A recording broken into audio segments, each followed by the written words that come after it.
Merci de nous recevoir chez vous, mesdames et messieurs. Bienvenue dans votre magazine Paradoxe, l'unique magazine pour te défendre la vérité, pour te défendre la valeur, au détriment d'une valeur. Nous sommes là que pour ça. Merci. Parce qu'on ne le fait pas pour nous, mais on le fait pour vous, selon vos demandes, selon vos questions, selon vos suggestions. Et nous ne sommes là que pour vous servir. Voilà. Vous savez bien que cette magazine, à chaque numéro, on a toujours un invité, que ce soit du côté politique, que ce soit du côté religion, et nous sommes là pour énormément compréhension. Nous sommes là dans l'amba politique pour vous informer. Nous sommes là dans l'amba politique, vous former aussi, c'est ça notre devoir. Mais aujourd'hui, nous sommes dans la religion. Ça fait beaucoup de temps, moi, qui a dit ma casse dans l'amba religion. On ne sait plus qui dit vrai et que Dieu nous écrit par rapport à toutes ces réalités. Aujourd'hui, nous avons le plaisir de recevoir pour vous le frère Jonathan. Il est habitué de ce plateau. Oyo, tu peux t'arranger ma soudou mikoleleki. Oba tu me souba le bagaza marabout. Tu me souba le bagaza ignorant aujourd'hui. Il est parmi nous. On va essayer de parler.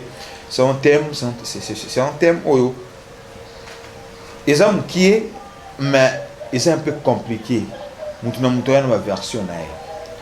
Qui est Jésus-Christ? Je vais m'expliquer avant que mon invité a Pessamay Oyo a Bongisi. Qui est Jésus-Christ? Parce que l'autre fois, il a dit Jésus na bango. Que Dieu les écrit par rapport à ça. De l'autre côté, nous avons réussi nos frères. Il y a l'église à Molimo, Jésus n'est pas Dieu, il est le prophète. De l'autre côté, on nous dit, hier, mon homme de tourner un film avec son nom, M. Iber, voilà, si j'ai une bonne mémoire, le parce qu'il n'est pas Dieu. On ne se plaît que Dieu vrai et que Dieu les écrit par rapport à ça.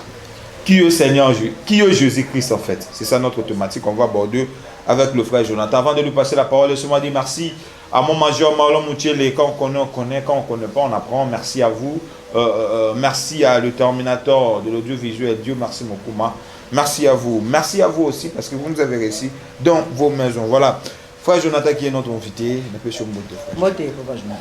Bonne santé, Nicolas Bélé. Oui, vraiment, Nazaki n'a déplacement, mais nous avons. Gloire à Dieu parce que tu es le nôtre.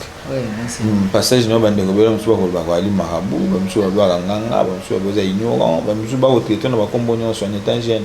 Donc, nous avons des qualifications, nous avons des découragements, nous avons des forces à avancer avant de retourner dans la thématique. Tu découragements à tes pour les locacicatés. Bibelobi, il n'y a rien de nouveau sous le soleil. Donc, ceux qui vont traiter le bus, ils vont traiter les gens dans le parce qu'au moins, même Jésus-Christ va bien être Benzeboul. Donc, les gens dans le c'est toujours comme ça. D'accord. Bon. Les hommes sont dans le faut que ça aussi. C'est plutôt le bel qui est Jésus-Christ. Parce que ça, qui dit vrai, à un moment où il y a un solo, il y a un putain. D'abord, mon tournoi à l'Ibosso, thématique qui est Jésus-Christ. Qui est Jésus-Christ? Mon tournoi à l'Ibosso, il y a un peu de fumée, qui est Jésus-Christ? Non, tel c'est la bande. Bon, en réalité, selon la Bible. C'est ça que les salons chrétiens, parce que eux aussi, ne pas la Bible dans la Bible, effectivement. Selon la révélation de Dieu, Jésus-Christ est un prophète. Parce que tout le monde qui est Jésus, n'a pour répondre que Jésus c'est un prophète de Dieu, un serviteur de l'Éternel, un envoyé de Dieu. On a dit qu'il n'a pas pour accomplir mission à exactement. Mais c'est un prophète, selon la prophétie, mais il y a certaines personnes, mais cela veut simplement dire que pour les autres, va vous faire croire selon la critique que Jésus est Dieu. Quand on dit que Jésus est Dieu, il faut avoir la révélation. Ok. Jésus a Zanzambi. Un prophète de Dieu a Zanzambi. Mais la différence c'est un prophète de Dieu a Zanzambi, mais Zanzambi créateur. Parce que dans la Bible, il y a plusieurs dieux. Mais le seul Dieu, Azali le créateur, c'est Yahweh Azal immortel, invisible. Si tu as Jésus-Christ à Zanzambe, tu as oui parce qu'un prophète de Dieu peut assimara titre Yanzambe, mais c'est un Dieu qui meurt dans la chair. Très bien, vous répondez bien, mais comme ça n'a raté. Exactement, allez-y. Dans le Bible, Jésus c'est un prophète. Étant un prophète de Dieu, ba prophète Nzambi balata ba titre ya Nzambi. Mais il y a une différence. Il y a un seul Dieu qui est le créateur de toutes choses. Il y a Koufarate, Amon Narate, comme on est nani, Yahweh. Mais Jésus était un prophète peut alata ba titre ya Nzambi. Pourquoi? Parce que le prophète Azali représentant visible du Dieu invisible sur la terre. Très bien. Il y a une question. Pas de problème. Mais il y a question. Pas de problème. Maintenant, l'explication on a tout qui. Au début, Nzambe, Azaï Bélé, nous trouvons là Nzambe, pas ça le créateur. Pour les autres, on a vu qui est Jésus-Christ, c'est lui le créateur. Ok, moi le but. N'a pas cette question. Maintenant, où tu peux accepter oui, au début qui est Azaï prophète oui. Mais qui est un prophète? Parce que Jésus on nous dit que c'est lui le Dieu créateur. Parce que c'est qu'en même temps il est le prophète, en même temps le Dieu créateur. Maintenant, qui est un prophète? Un prophète. Quand on dit prophète, prophète est un latin prophète. Au lingoloba porte-parole. Donc un prophète est un mot latin prophète qui veut dire porte-parole. Si on va prophète de Dieu, et ça expression tout simplement porte-parole de Dieu sur la terre. Donc Jésus n'est pas Dieu, mais il est simplement un porte-parole. Je comprends bien. Ok. Et on a avancé pour le baboué, moto nzamba tindi na se ya mokili parce que nzamba mona na raté nzamba mona kaye na nzila ba prophète na ye moto nzambe ya tina se ya mokili ba prophète bango pe balata ka ba titre ya wana ya nzambe za koma motu te za titre bango pe balata ka ba titre ya nzambe mais bazali différence ko na nzambe o azotinda bango ozomona bazali différent na nzambe o azotinda bango. Un prophète de Dieu c'est un Dieu qui meurt dans la chair tokolo ba un Dieu créé envoyé par le Dieu créateur. Mais si on a dit que Jésus est un Dieu créateur, automatiquement c'est un ignorant. Mais la Bible aussi, déjà vous pouvez me poser ma question, mais c'est à vous de me mais pour la compréhension, on se pose répondre parce que les thématiques au banderoba au mituna. Parfois ils ont la mort la question on peut pas oser la tout na bango. Il y a on a lobby pour nous comprendre réellement que Jésus est un prophète. OK. Toi mais quand vous vérifiez dans le livre de Deutéronome 18 Deutéronome 18, vérifiez à la maison. Pièce contre pièce. Deutéronome 18. Que dit les Écritures? Le verset, mon roi, ils ont confirmé que Jésus est Dieu. Vous aussi vérifiez à la maison. Si vous avez trouvé, envoyez-nous. La question n'a pas de temps. Il faut comprendre que Jésus est un prophète.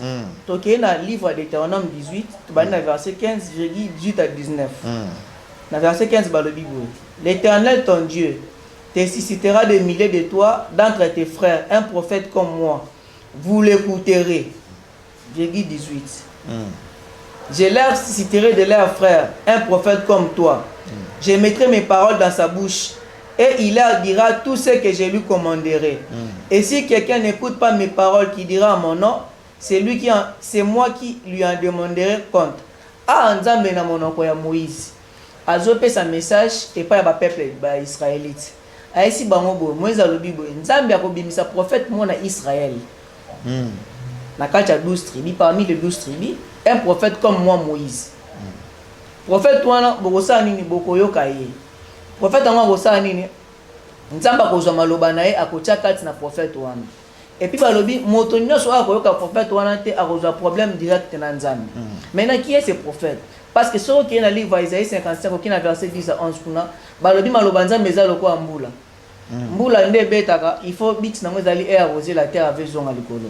De la même manière maloba Nzambe tango ebimi il faut qu'il y ait l'accomplissement.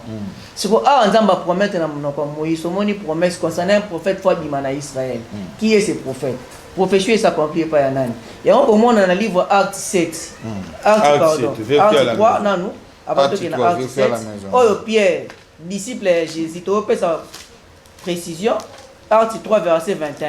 Disciple de Jésus-Christ, Pierre, a témoigné Nini.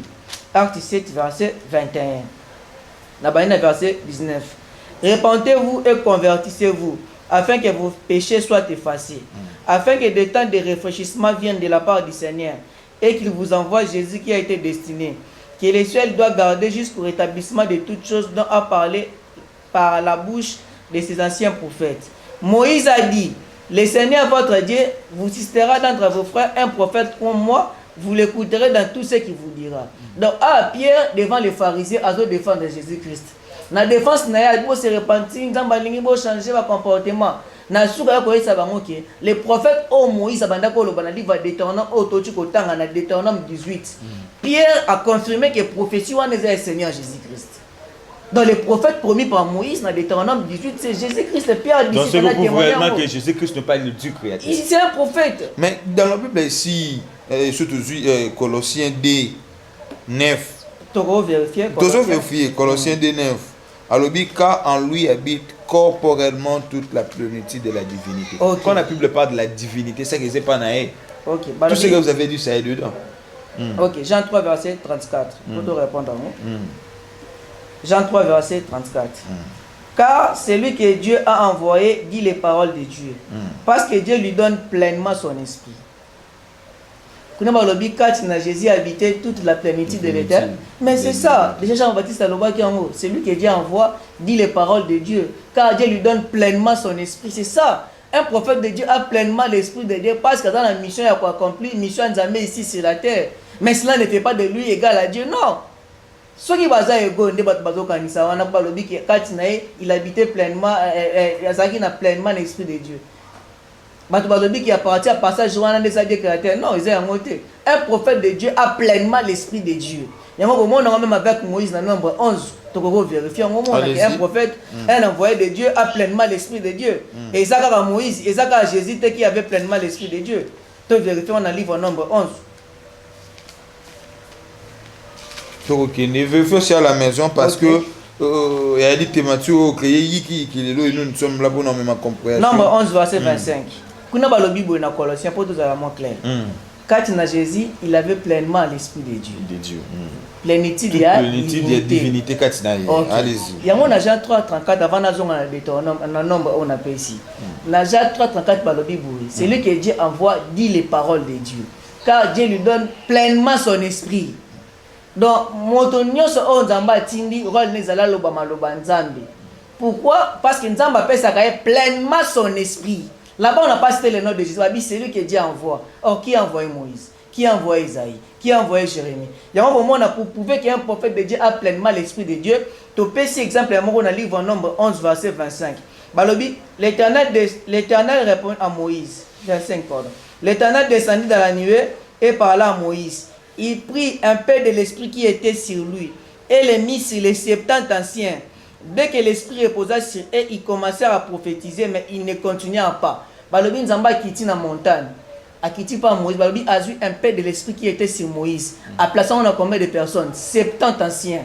Un peu de l'esprit, à plaçant, on a 70 personnes. Donc, vous voyez, ça a grandi l'esprit de Zaki.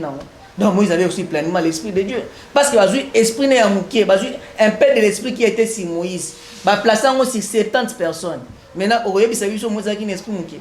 C'est pour prouver que celui que Dieu envoie a pleinement l'esprit de Dieu. L'esprit a tout pouvoir, c'est ça. Donc Moïse va jouer quand l'esprit n'est d'âme.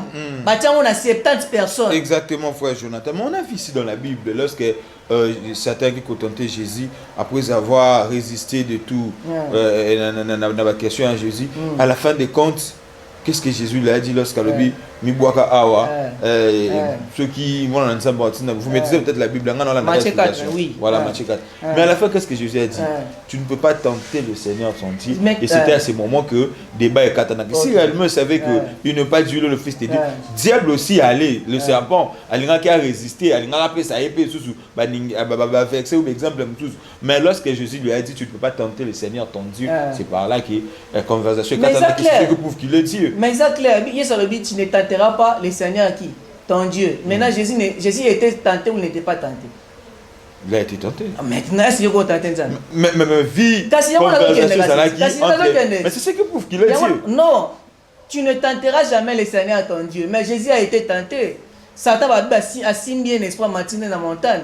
Tu vas vérifier dans la matière.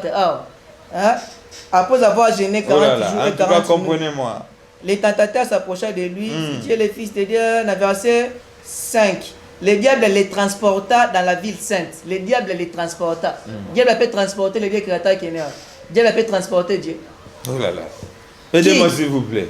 Diable peut transporter dès qu'il est à matin dans la ville sainte. Diable. Mais qui t'a cité, tu ne tenteras pas le Seigneur ton Dieu. C'est-à-dire quoi? Jésus étant les représentants visibles du Dieu invisible sur la terre. Apparemment, c'est aussi la contradiction, frère Jonathan. Mais c'est ça. Il y a une question à dire. Na début à l'obagini a qui accompli prophétie. Mais ceux qui accompagnent les niveaux à la tenter, c'est parce que Ayaki d'abord accompli eux Ayaki des sacolos et l'Obama qui comme étant un Jésus en chair. Tu n'as pas de bien ça. Dans le Bible, l'Obama qui n'est pas de ceux qui sont prophètes, c'est parce qu'il y a un prophète, c'est parce que c'est des sacolos l'Obama qui n'est pas ça pour accomplir. Et on a le bien un peu dans une question il est Dieu, ceux qui a l'attaque une autre ou ceux qui a un combo à Jésus, c'est parce que Ayaki d'abord accompli prophétie. Mais on a le bima comme nous bolo bawana surtout tout on a la écriture et ça bon monter mais on a le ba eli mana ba écriture on le bi a au person le bi Jésus Christ est Dieu créateur parce que Satan et ABC Satan que tu ne tenteras pas ton le Seigneur ton Dieu on le bi bon monter mais sur le livre Matthieu 4 wana Jésus Christ a été tenté ou n'a pas été tenté. Il a été tenté il y a un moment où kaza moment de créateur était sur le temps le bi na Satan que au ko tenté Seigneur nzambe na yote. C'est-à-dire quoi? Jésus, le représentant visible de Dieu invisible. Il y a un Satan, parce que vous allez représenter Nzambe na sia mukilo, tenter Nzambe na yote. Mais cela ne fait pas de lui le Seigneur de Satan, parce que Satan simbi à matina na ville sainte. Il y a encore d'autres problèmes. Quelle différence entre rapidement, parce que on a la minute on a mis sur tension au matin. Quelle différence existe-t-il entre le Messie et le Christ? Parce que tu vas aussi la Messie comme étant Nzambe, tu vas aussi la Christ. Il y a apparemment deux personnages. Est-ce qu'il y a une différence? Namuto assemble la Messie, namuto assemble la Christ. On n'y a pas ignorant.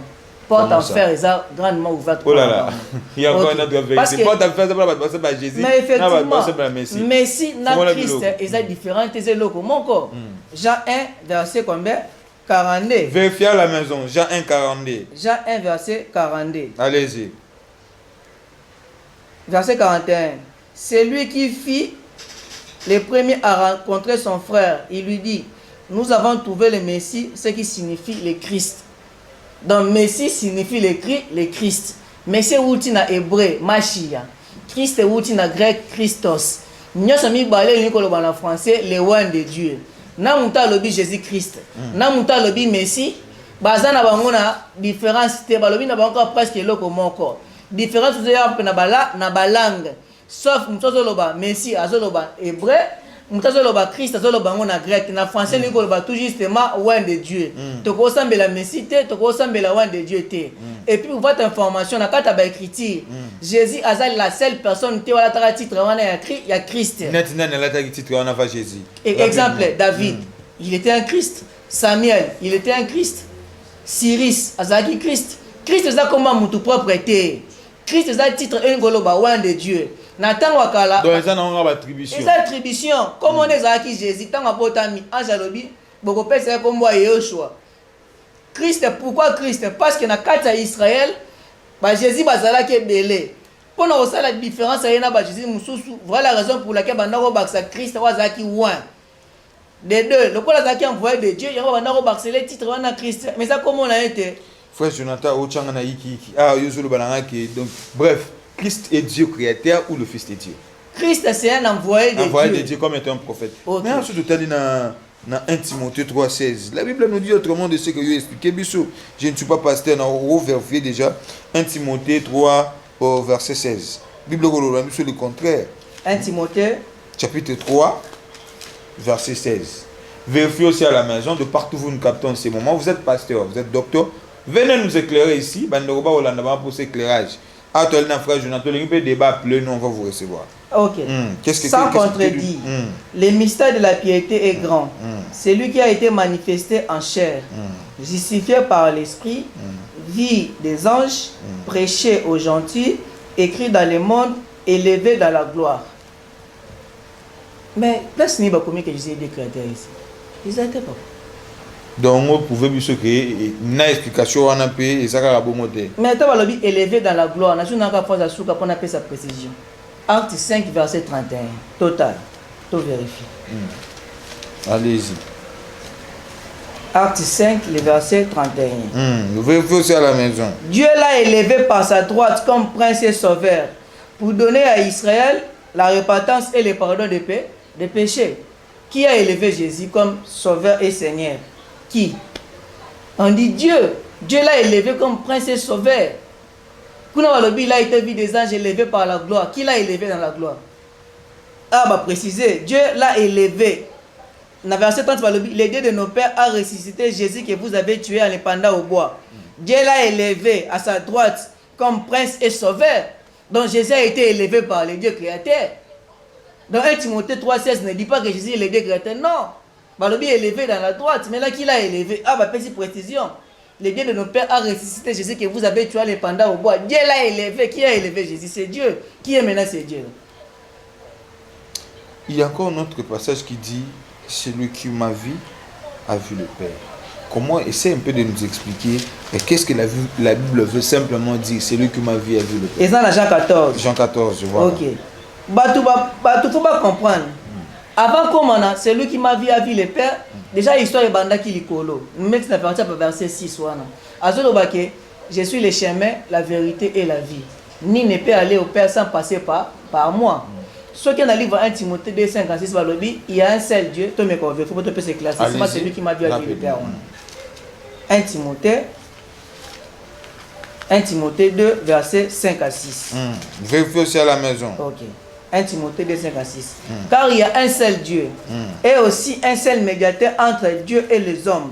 Jésus-Christ est homme qui s'est donné lui-même à rançon pour tous. C'est là le témoignage rendu à son propre temps. Il y a un seul Dieu, Yahweh, le Dieu créateur, dans notre témoignage, et aussi un seul médiateur entre Dieu et les hommes, Jésus-Christ est homme. Témoignage rendu à son propre temps.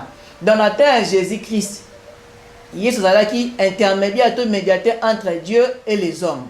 C'est-à-dire quoi? Tant que médiateur, c'est le relié deux personnes, deux camps. Donc Jésus, exemple, il y a Dieu ici, il y a le peuple. Donc, médiateur, il faut passer par lui. Au hasard, il faut passer par lui. Mais bien sûr, témoigner que c'est le témoignage rendu à son propre temps. Maintenant, au temps de Moïse, nous avons un intermédiaire entre Moïse et les hommes. N'est-ce pas? Et entre Moïse et Dieu. N'est-ce pas que c'était Moïse? Nathan Samuel, tu as vérifié le comment 1 Samuel 9, verset 9 pour t'expliquer celui qui m'a vu à vie le Père. 1 Samuel. Ok. 1 Samuel 9, verset 9. Tolanda. Et pour expliquer ma case, c'est Jean 14. 1 Samuel 9, verset 9. Autrefois en Israël, quand on allait consulter Dieu, on disait: venez, allons aux voyants. C'est celui qu'on appelle aujourd'hui les prophètes, s'appelait autrefois les voyants. Balobi na tango kala, batrouba qui ne peut consulter Nzambe, bandako le kapa banane, ba prophète. Tant na lobi qui ne peut consulter frère Kolengo banao sani, na yo mona yo. Maintenant aba ba qui consulter Nzambe. Ko consulter Nzambe lingo loba ko kende pa ya prophète. Donc pour na nini, même Samuel Nathan na yo amoni Samuel amoni Nzambe. Nzambe amona ke na misa ki bomoto boete 1 Timothée 1 verset 17. Dieu est invisible, Dieu est immortel. Depuis mukile za mukili ti lelo mutu mota tikala mona Nzambe. Nzambe amona na raté. Nzambe aza mystère. Donc ça tellement même mon mystère pour contenir yete. Parce qu'il aime ta sala yango. Donc Dieu est tellement grand. Oh mutu depuis nazo na ko insister depuis jeunesse. Ti lelo mutu tikala mona yete na on peut son passage. Maintenant quand le Christ a dit que c'est lui qui m'a vu a vu le Père, bah d'ici bazaki na poste ba mona Nzambe na kibomoto. Oh Dieu n'a pas de forme. Dieu c'est un esprit, aza en forme ta mona na raté. Le ciel et la terre ne peut pas lui contenir. Si vous ici, papa, parce que Jésus était un prophète, le prophète bazali ba représentant visible et nzambe menacé à mokili. Ah, nzambe mona ke na nzela ba sakoli na ye. Yango mona 1 Samuel 9 verset 9, bat balobi to ke ko consulter nzambe. Mais curieusement ba ke prophète na Samuel. Donc bat balingi pe Samuel alobake, c'est lui qui m'a vu à vie, il peut pas comprendre que Samuel est représentant nzambe. Non. Donc un prophète Azar représentant Nzamba mona ke na nzela ya ba prophète. Yango c'est lui qui m'a vu à vie les pères. Nzamba mona ke na misu oté. Donc celui qui m'a vu à vie les pères, c'est parce que Jésus allait représenter. Quand la Bible dit ces derniers temps Dieu ne parle plus aux prophètes, et Azor se manifester à travers son fils. Son fils. Qui est Jésus-Christ Nazareth. OK. Taba lobi ke nzambe na tanga kabanda lo batanga abana ba prophète. Mais actuellement il ça langage attention avec les écrits de Paul. Bible lobi na 2 Pierre 3 verset 15 à 16 qu'on a attention avec les écrits de Paul. À comment ma chose est difficile à comprendre. Tamba lobi nzamba zo parler na biso na fils. Fils ou na fils na sens propre. Fils on voit c'est la parole ils allaient ko s'incarner quand il n'a pas prophète. Il y a un moment dans Moïse dans Deutéronome qu'on a fait prophétie et ça accomplit pas à Jésus. Quand il n'a pas écriture à Jésus Christ va bien prophète. Jésus c'est un prophète. Maintenant quand Paul dit que Dieu nous parle par son fils, attention. Les alliés fils na angle physique, c'est la parole où ils allaient s'incarner quand il n'a pas prophète, c'est un piège. Attention avec la Bible, dans la Bible il y a des pièges. Il y a la contradiction terrible, frère Jonathan. Nous avons ma compréhension. Je ne sais pas, vous nous suivez à la maison, envoyez-nous SMS tout le temps. Toujours dans le but, c'est lui qui m'a vu et vu le Père, pour ces explications. Mais il y a encore d'autres choses à vous expliquer, et que je suis le chemin, la vie et la vérité. C'est ce qu'il veut dire. Okay. Qu'est-ce que cela veut simplement dire si Jésus-Christ n'est pas Dieu? Parce qu'il dit, je suis le chemin.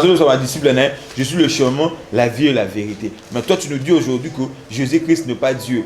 Prouve-nous le contraire. Il y a Jean 14, 6.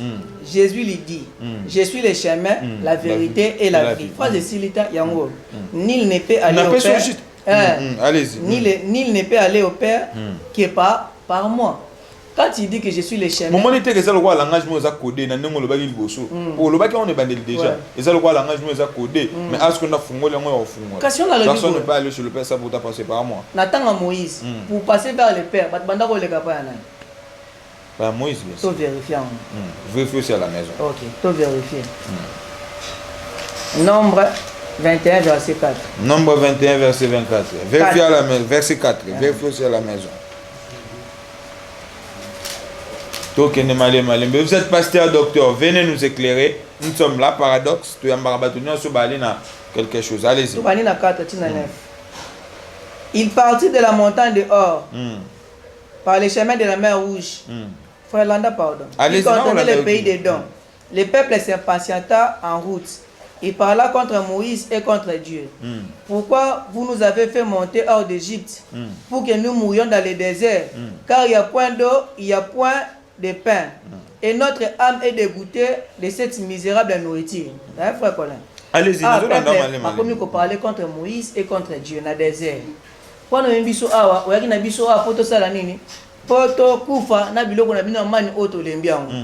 avons verset 6 par le Bible. L'Éternel envoya contre les peuples des serpents brûlants. Il mordit les peuples et mourirent beaucoup ces jours-là en Israël. Babi peuple tant le Bible contre Moïse et contre Dieu, Zambatinel bango serpent. Dans verset 7, les peuples vinrent à Moïse et dit: nous avons péché car nous avons parlé contre l'Éternel et contre toi. Prie l'Éternel afin qu'il éloigne de nous ces serpents. Moïse pria pour les peuples. Maintenant awa peuple pour bazonga pa nzambe basenga pardon bazonga baleki pa yana. Et pas Moïse. Donc pour nous le bapeke pendant l'état de Moïse, les chemins. Effectivement. Mais c'est contrairement à ce que la Bible nous dit. La Bible nous dit c'est Jésus qui répond à nos disciples que je suis le chemin, la vérité et la vérité. Ok. Nous faire comprendre Batou. Voilà, c'est l'explication avec l'écriture. Mais finalement, nous allons faire comprendre Batou. Bible est un livre de science, ce qui a histoire, il y a géographie, Tanguy, Diego Kao, Christophe Colomb. La Bible, il faut expliquer. C'est un livre scellé de 7 sceaux. Ce n'est pas tout le monde qui n'a pas comprendre. La Bible, il faut révéler. Et ça, c'est Isaïe 29. Si vous avez autant, vous avez autant, vous avez autant, vous avez autant. C'est pour vous dire quoi? Au cours de la classe, mais pour interpréter, il faut révéler. La Bible, à Amos 3, verset 7, Dieu ne fait rien sans avoir révélé ce qui peut être serviteur de prophète. Donc il faut un prophète d'appeler sa lumière. Tant où je suis le chemin, la vérité et la vie. Ni ne peut aller au Père sans passer par moi.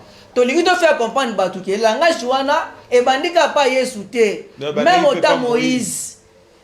Tu peux pas passer par Nzambe, non qui est pas Moïse. Tant que je suis le chemin, la vérité et la vie. Au moment dans le livre il y a Proverbe 8 verset 35. Salomon c'est lui qui m'a trouvé à trouver la vie. Et puis combien de personnes vont trouver Salomon? Est-ce que toi qui vis? Non, c'est lui qui m'a trouvé à trouver la vie. Salomon a le belanini. Parole qui katinaye. De la même manière, tant je suis le chemin, la vérité et la vie. Et ça y est, moi dans marine en angle physique. Jésus parlait de la parole qui katinaye. Nzela parole wana tozo vie. Nanzela parole de Banzambe, Nanzela parole de vérité. Je suis le chemin, la vérité et la vie. C'est quoi le chemin? C'est quoi la vérité? C'est quoi la vie? Tant que la vérité, Jean 17, verset 17, tu dois vérifier. Parce que n'a pas le mot si ça Jean 17, verset 17. Sanctifie-les par ta vérité, ta parole est la vérité. Jésus-Christ avait deux dimensions. Dimension physique, un homme comme tout homme. Dimension spirituelle, parole de Dieu et c'est quand qui katinaye. Tant que je suis le chemin, la vérité, la vie. Azo sa la religion na kibonzo to na ebo ete ne bazo kanisa mwana marité. Azo sa la religion na dimension spirituelle ezali liloba nde ezali bomoi, liloba nde ezali vérité, liloba nde ezali nzela. Pona koyeba nzambe il faut liloba. Pona kozoba moya seko il faut liloba. Pona koyeba vérité il faut toujours liloba. C'est la dimension physique na été. Et cela ne fait pas de lui le Dieu créateur. Parce que Natsuka Lobini ne peut aller au Père sans passer par moi. Alors qui est le Père là? Il y a encore d'autres choses. Il dit encore, moi et le Père nous sommes un. Ok. Tant que moi. Donc celui que m'a vu, mais juste après la compréhension. Moi et le Père nous sommes un. Après avoir d'explication au Père. C'est Jésus le chemin, la vie et la vérité. Il ajoutait encore, moi et le Père nous sommes un. C'est celui que m'a vu déjà le Père. Au répondre là, on a ce qu'on a sens Bible lobby. On peut se sur différence dans Mambo lobby. Moi et le Père nous sommes un. Ok. C'est clair. Je vais l'expliquer. C'est-à-dire quoi? Inita ne zo utawapi. Pour nous comprendre bien. Tout dans le livre Jean 17 verset 21. Landa lecture sur le Bible. Vérifiez aussi à la maison. Afin que tous soient un. Comme toi Père tu es en moi. Afin que tous soient un. Comme toi Père tu es en moi et comme moi je suis en toi. Afin que eux aussi soient un en nous. Pour que le monde croit que tu m'as envoyé. Moi et le Père nous sommes un. Ah ouais, moi, les disciples et le Père nous sommes un. C'est que tout ça ne peut pas être disciple. Parce qu'il n'y a pas papa, même les disciples, qui soient un à nous. Y compris les disciples, Jésus et le Père font un. Il n'y a pas. C'est-à-dire quoi? Dieu a pris son esprit à Jésus. Cet esprit, Jésus a pris son église, c'est ça l'unité. Tout ça, l'animer l'esprit, l'esprit de l'éternel. Nous avons appelé ça Jésus. Jésus n'a tourné à Pessibiso. Il y a un moment où on a livré le tabernacle. Dans la synagogue, l'esprit du Seigneur est sur moi. Cet esprit, nous avons appelé le Christ dans son tour à transmettre l'esprit en église. Il y a ça la unité. C'est par rapport à l'esprit de Dieu qu'il avait, il y a transmettre un peu une église. Il y a afin que tout soit un, comme moi, Père, je suis un avec toi, et aussi soit un à nous. Donc, l'unité, on est joué dans l'esprit, nous avons appelé il y a tout une église. Mais cela ne fait pas na bango bazala ndenge moko te. Attention, Dieu est plus grand. Nzambe azali kolo na ye baza niveau moko te. Non, vous comprenez tout mais maintenant ni compréhension ndeko. Pour le but que Jésus est un prophète. Effectivement, pourquoi il n'est pas Dieu, non que l'homme allait il n'est pas Dieu. Mais pour les autres on nous dit que Jésus est Dieu créateur. Pour les autres on nous dit que Jésus n'est pas Dieu. Pour le but que Jésus est un prophète. Donc par là ceux qui te l'ont bien, c'est que Jésus est à même niveau, n'a pas prophète, on nous a utilisé, entre autres, je vois William Maobana, je vois prophète Esaïe, je vois dans la Bible, tout parce que au début, nous avons un prophète. Mais c'est que tout le monde que Jésus est à même niveau que William Maobana, Jésus est à même niveau. Simon Kimbango, tout ce qu'on a qui lelo parce que le but de Jésus c'est un prophète. Nous avons ça n'a pas prophète. Donc Jésus à même niveau n'a pas prophète, on attend le combo. Ba bien ce temps combo nous tolongo les aïe. Ba nous temps combo ata prophète Montazan. Longola Esaïe. William Abana. Asa prophète. Malachi 4. Malachi 4 Esaïe, Malachi 4 balobi Eli wana fa ko restaurer. Yebisa ngai. Ni les a restauré les lots. T'as la désordre aux alliés. Aucun la politique désordre, aucun la religion désordre. Sur tous les plans, il y a un ordre parce qu'il faut pour restaurer. Qu'est-ce que veut dire la restauration? C'est remettre en ordre aux alliés qui y a. Mais il faut restaurer toutes choses. Matthieu 17 verset 10 à 11. Élie doit venir pour rétablir. Qu'est-ce que veut dire la restauration? C'est réparer ce qui a été détruit. Mais même les lots, l'évangile, les lots. Il y a tout ce qui a venu, il y a combien des assemblées? Mais chrétiens, mais soit les chrétiens, dans le même langage. Qu'est-ce qui est rétabli? À rétablir, si réellement c'est les prophètes. Parce que mission à Élie à Malachi, c'est pour restaurer. Restaurer ce qui a été détruit. Entre autres, on voit l'apostasie. Élie, on a quoi mettre fin à l'apostasie. Si réellement Élie, il fallait restaurer, mais restaurer le Élie, t'as prophète. totie mpandi. Donc yo so boy William bwana. Asa prophète, tanzo lo ba sa prophète te. Asa na niveau écouter pas sa prophète te. Na la ndenge ne ba de lobi nzamba sa na ba prophète. Nzamba sa na ba prophète. Nzamba pesa prophète message. Nzamba pesa. On a vu tout na baki si suku to longola Kakou Philippe, c'est que Kakou Philippe c'est l'un de prophètes. Parce que ba message nzamba pesa. Ba prophète te. Kakou Philippe na rappeler yo. William bwana na message à temps de la fin. Message Kakou Philippe a un message de restauration. Tant que le temps de la fin. Qu'est-ce que veut dire le temps de la fin? Temps de la fin, dernière heure, ils ont des expressions. Quand tu vas quand ça temps de la fin, ça auto vivre les lots. Temps de la fin, c'est expression le accomplissement comme Zamba le bas qui va bien en temps de la fin. Et ben déjà vous avec David maman temps de la fin. Un autre jour on promet de parler sur rien. Et c'est expression pour le accomplissement comme Zamba lobby. Eli ozolo balanga ya Eli a Malachi wana. Eli a Malachi mission na ezali restauration universelle. Yé mission ne yango wana. Mais bon, bah, qui Malachi 4, que je vous enverrai Élie les prophètes. Bah, explique comment bien. Je vous enverrai Élie les prophètes. Un autre jour, tu vas parler sur Élie les prophètes. Il y en a mis au flasher pour le baki. Élie wana. Tant à quoi que ça la mission na y. Au monde a désordre au monde a eau. Bah, tu vas oser en a foi mon corps parce que dans Ephésiens 4, 5 à 6, qu'on nous parle d'une seule fois. Esprit mon corps mon corps. Jamais tu vas créer ça, va créer tout dans un langage différent. Ceux qui apostasient, ils allaient mourir de cosa. Ils étaient. Mokozo kosa mokozo lo ba vérité parce que tant monde ko za la restaurer après mission Eli wana makambu ne walo ba kuna na hébreu mutu moto ate asu mutu nzambe te biso na stokoye banzambe des plus petits au plus grand tous me connaîtront. C'est ça la restauration. Ba to ba kozonga na droit chemin qui mangiste protestant et aussi là nzamba aussi ça makambo wana c'est ça la mission il y a restauration et Eli les prophètes mission ni salami na noté. Si le prophète a prouvé mission s'accomplir vraiment. On a déjà un prophète nous. Na Moïse pe à côté kinza pe ça qui est mission. Babimaki. Ça babima ki. Babimi mais tiki bango ba côté ki muta côté ki bango za ki. Josué tant ba benge ba seni. Na yeko bimisa bana nga wapi na Israël na Égypte. Pona mema bango. C'est pas avec lui. Mais oui c'est liberté. Nzamba pe c'est mission temps de la fin. Nzamba monique koki a récupérer. Ah ça la mission té. Ah la mission té même on a pas mis bana na ye tel là le résultat. Et ben ça combien de branches? Elle dit au cas aujourd'hui. Non par rapport à il faut redire ça le que j'aime Branham plus que Jésus. Bon, et ça y est. Ça va proposer concerner yé moko. Mais biso siko to bozo ba c'est l'homme écriture. Il y a on a le bi, et ça y est. Et ça ba sentiment na yé na connaissance ya ça na ngo. Biso de ko kota na ba penser na été. Mais surtout on a ba écriture mamba lobi eza na sens té.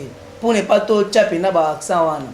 Déjà avis na yé. Il faut que muto ayebi ndala kisaeki moni sentiment za nango wana eza ba sentiment moko négatif omon Branham okolinge plus que ce sentiment na eza le kwa muto lobi ndalinga na fa connaît ko leka mutu eza sentiment na ye okote ma sentiment mutu te mazane na erreur ce qui est sûr tout le monde qui petit à petit vers la fin comment faire pour créer l'unité de la foi.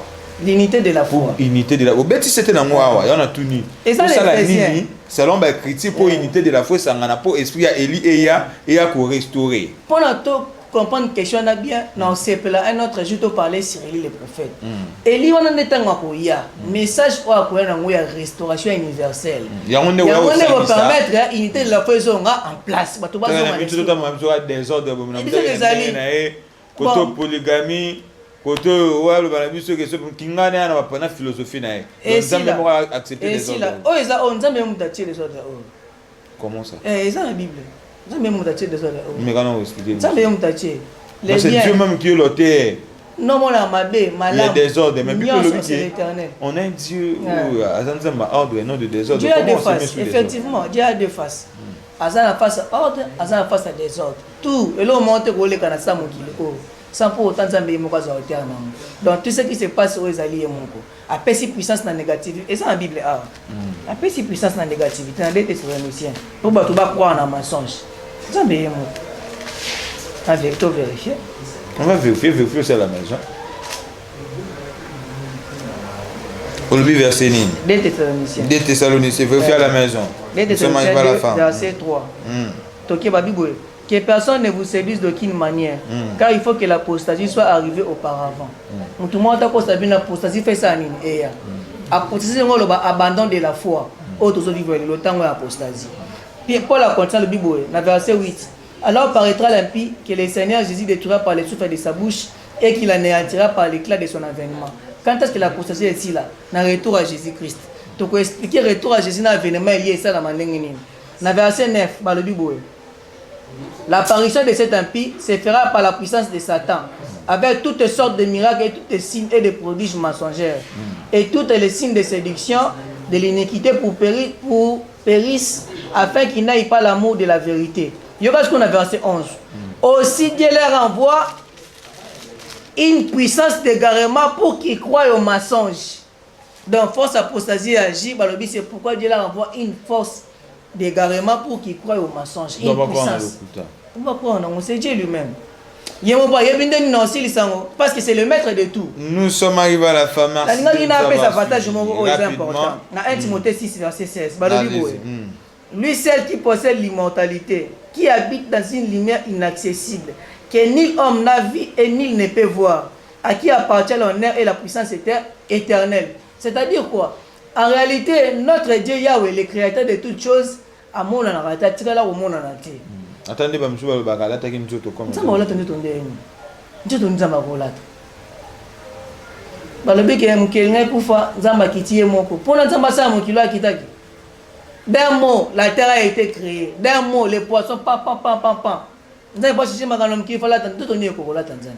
Nzamba ko la Tanzanie nzoto c'est impossible. Dieu reste invisible. On va le dire. Il est Emmanuel, Dieu parmi nous. Emmanuel, Dieu parmi nous, c'est un titre. Oh, bah, prophète Balataka. Un prophète Azanzambe, mais un Dieu créé. Prochainement, tu vas un fils. Un fils nous est né. Est-ce que Dieu c'est un fils? Un enfant nous est donné. Dieu c'est un enfant. Qui peut enfanter Dieu? Qui? Dieu n'est pas un fils. Un fils nous est donné, un enfant nous est donné. Qui peut naître Dieu? Nani? Mais ce que ça prophétie, nous autres, il y a des autres, ce que ça prophétie pour que ça.